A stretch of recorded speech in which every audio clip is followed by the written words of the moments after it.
Modern civic infrastructure rests on a foundational promise that laws like the ADA, SNAP, and the Voting Rights Act provide a secure, unshakable structure to catch citizens when they fall into vulnerable circumstances. Consider a stroke survivor in the middle of a grueling medical recovery.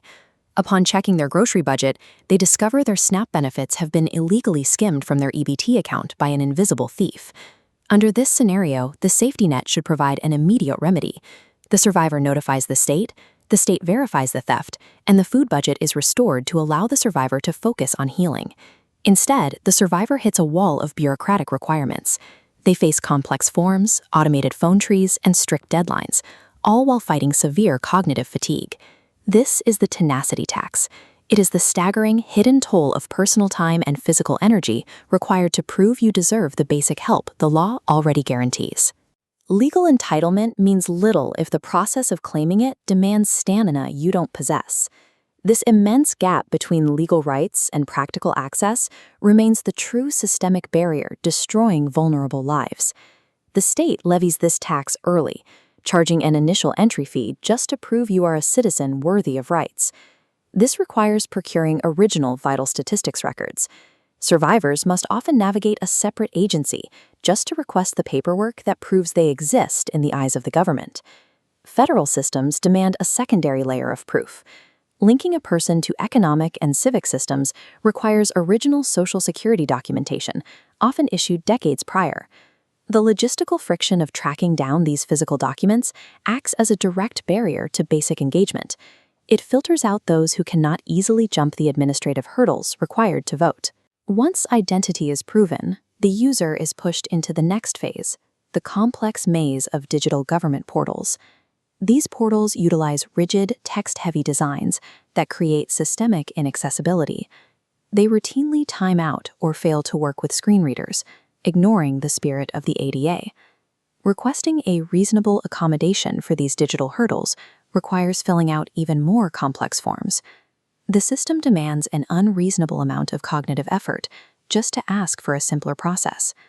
These consecutive friction points function as an exclusionary filter, taxing the time and energy of the most vulnerable before they can reach the help they're owed. Administrative friction is particularly dangerous within the nutritional safety net, where the shift to digital distribution has opened new avenues for exploitation.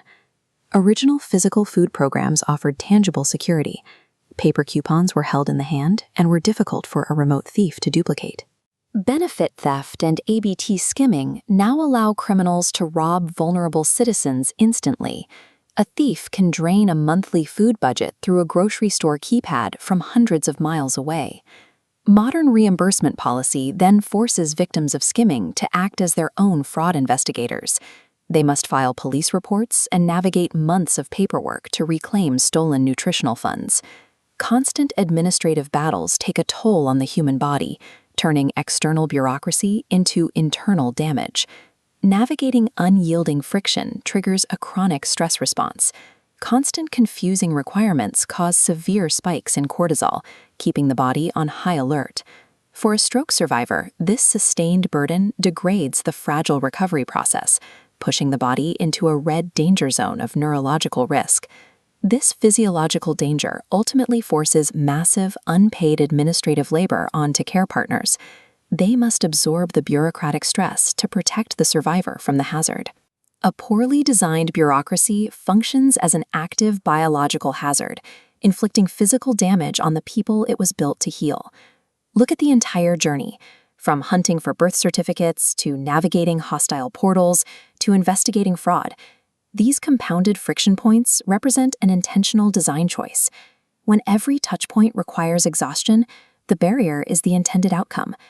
Compounded friction turns civil and nutritional rights into privileges, available only to those with a surplus of physical and emotional wealth. True reform requires moving past the demand for grit or tenacity from citizens who are already exhausted by survival. We must rethink system design to guarantee frictionless accessibility at the institutional level, ensuring the safety net functions for everyone, automatically. Justice requires abolishing the tenacity tax. The safety net only functions when it catches you without requiring you to fight for the net itself.